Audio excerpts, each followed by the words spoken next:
The NFL is preparing for its next major event, the Super Bowl, where the Kansas City Chiefs will be going up against the Tampa Bay Buccaneers.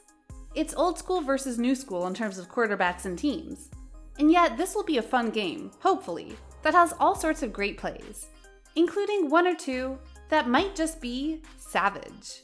You may not hear that phrase used a lot in football, but trust us when we say there have been a lot of savage moments throughout the game time. So allow us to show you the NFL's most savage moments. Be sure to like the video and subscribe to the channel. Number 7. The pass interference, no call. Let's start with recent history, shall we? Because a few years back, the NFC Championship game was marred in controversy that is still felt to this day. It was the New Orleans Saints versus the Los Angeles Rams, and one moment defined that game forevermore. With 1:49 left to play in a 2020 game, and the Saints facing a 3rd and 10 from the Rams' 13-yard line, Drew Brees dropped back and threw a pass to Tommy Lee Lewis, and that's when this happened. As you can see above, Nickel Roby-Coleman obliterated Lewis well before the arrival of the ball on a play that screamed pass interference. As a matter of fact, there really wasn't anyone who didn't think it was pass interference. The 73,028 fans in attendance all thought it was pass interference. Saints coach Sean Payton thought it was pass interference. Drew Brees thought it was pass interference. Heck, even Roby-Coleman thought it was pass interference, and the flag would have gone against him. But the refs didn't blow the whistle, not even close. And because of the league rules, they couldn't review the play to initiate the flag to be thrown after the fact. This caused the Saints to go for a field goal and not get a touchdown, which would have secured them the game and a trip to the Super Bowl. The Saints would lose, the Rams would go on to a Super Bowl that was savage in its boring nature, and the NFL tried to fix things by making a challenge rule for pass interference calls that lasted all of one season. The Saints have been very much cursed in their recent playoff runs, but this one had to be the one that hurt the most. Number 6. Psych and flag. Sportsmanship is something that shouldn't have to be taught in the NFL. And yet, over and over again, players will go and be absolute jerks to one another to go and try and show how manly or boss they are. But when they do that, it often hurts them and their team. Take, for example, this play between the Denver Broncos and the Buffalo Bills. During one play, a Broncos defender, Von Miller, was able to get the quarterback and deflect a pass, which was 100% clean, and Miller is a great defender. However, he offered his hand to the Bills quarterback to help him up, and when the quarterback tried to grab it, he did the psych move and walked away, which was cheesy and lame, and the ref totally saw it and gave him a flag for his efforts. The crowd went nuts for this, and so a savage moment in a joke became a savage moment via a crowd making Von Miller feel like an idiot for trying that. Number 5.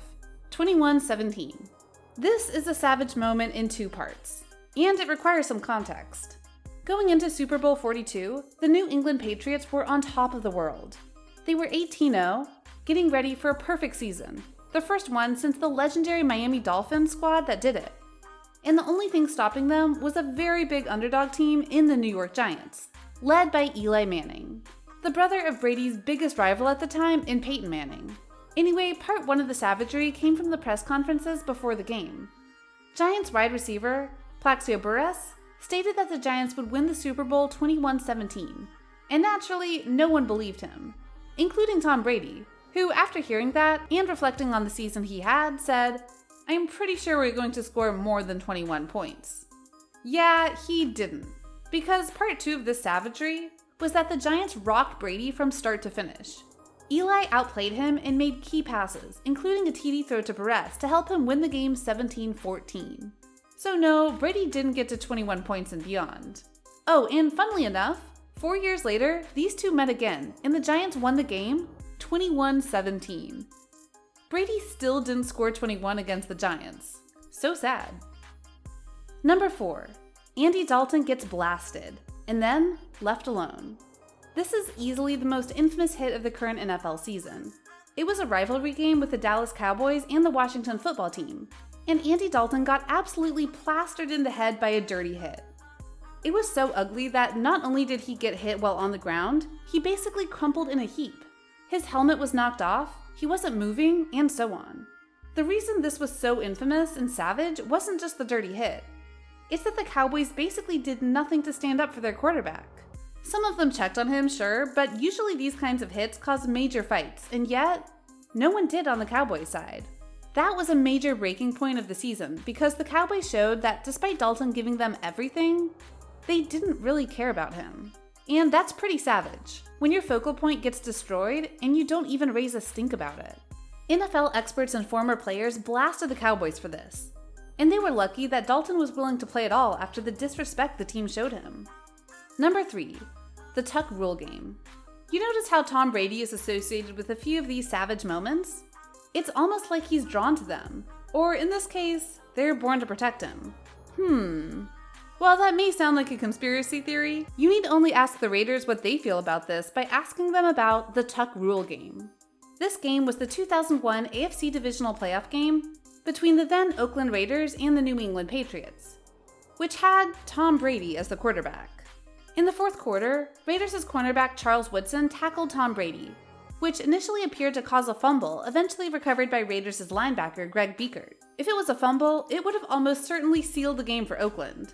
Officials reviewed the play and eventually determined that, even though Brady had seemingly halted his passing motion and was attempting to tuck the ball back into his body, it was an incomplete pass and not a fumble under the then effective NFL rules. As a result, the original call was overturned and the ball was given back to the Patriots, who subsequently moved the ball into the field goal range, which led them to scoring and winning the game. That move, that game, is one of the most savage things to ever happen, because you can bet no one ever heard of that rule before then. And in fact, we can prove this as the rule wasn't made until 1999. The Raiders have an R-rated version of how to refer to the game, read between the lines, and it was this very savage moment that spelled the end of the Raiders' run of greatness at that time, and started the animosity towards Tom Brady getting all the calls. Number 2, Legion of Boom.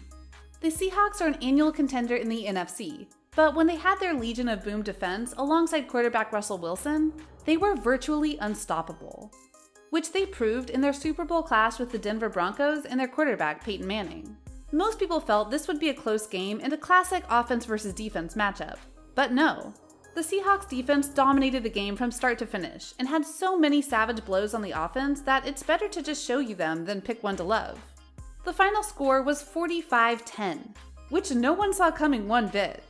And in some people's minds, it was a callback to number 1, the '85 Bears.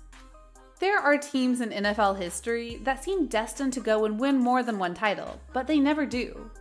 The best example of this, outside the Legion of Boom Seahawks that should have won back-to-back Super Bowls, is the '85 Bears. This was the team full of Hall of Famers like Mike Ditka, Jim McMahon, Walter Payton, The Fridge, and so many more.